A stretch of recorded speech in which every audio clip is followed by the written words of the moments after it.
Pregnancy is a time of growth and change, not just for the mother, but for the baby as well.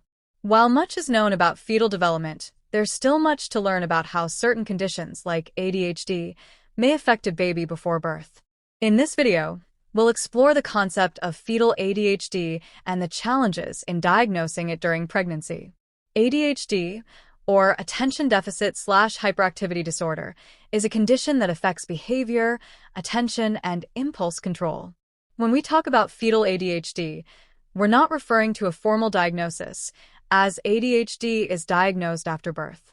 However, research suggests that certain prenatal factors may increase the risk of a child developing ADHD after birth. Currently, ADHD cannot be formally diagnosed in the womb, as the condition is typically identified after a child is a few years old. However, some prenatal risk factors may raise concerns that a baby could be at a higher risk for ADHD later in life. These factors can include things like maternal substance use, such as tobacco, alcohol, or drugs, stress during pregnancy, poor nutrition, premature birth. Certain conditions and behaviors during pregnancy have been linked to an increased risk of the child developing ADHD after birth. These include maternal smoking. Smoking during pregnancy is associated with an increased risk of ADHD. Alcohol and drug use. Consuming alcohol or recreational drugs can harm the developing brain and increase the likelihood of ADHD symptoms later on. Chronic stress. High levels of stress during pregnancy can affect fetal brain development, potentially influencing attention and behavior. Premature birth.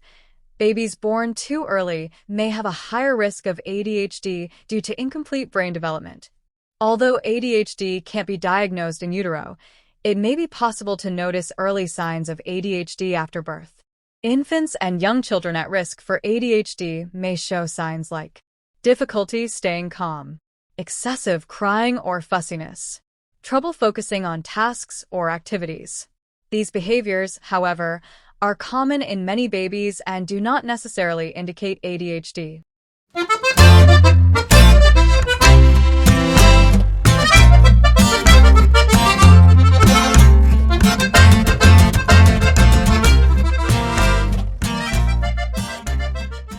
Researchers study fetal ADHD by examining the effects of prenatal exposure to various risk factors. They also explore how genetic and environmental factors influence brain development.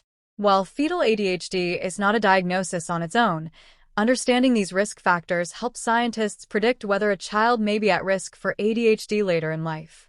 While ADHD can't be diagnosed in the womb, expectant mothers can take steps to minimize potential risks.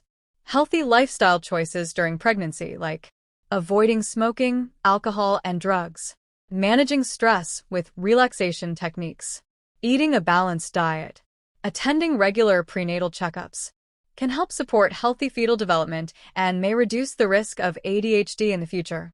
After birth, if a child shows signs of ADHD, parents should consult with a pediatrician. The doctor may observe behaviors and recommend further evaluations.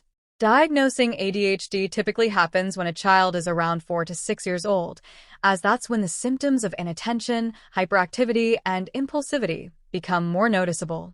While fetal ADHD is not a formal diagnosis, the factors that can increase the risk of developing ADHD are important to consider during pregnancy. By making healthy choices and seeking professional guidance, mothers can help give their babies the best possible start in life. Remember, early intervention and support can make a big difference as children grow and develop. If you found this video helpful, don't forget to like, share, and subscribe for more informative videos. Stay healthy, stay informed.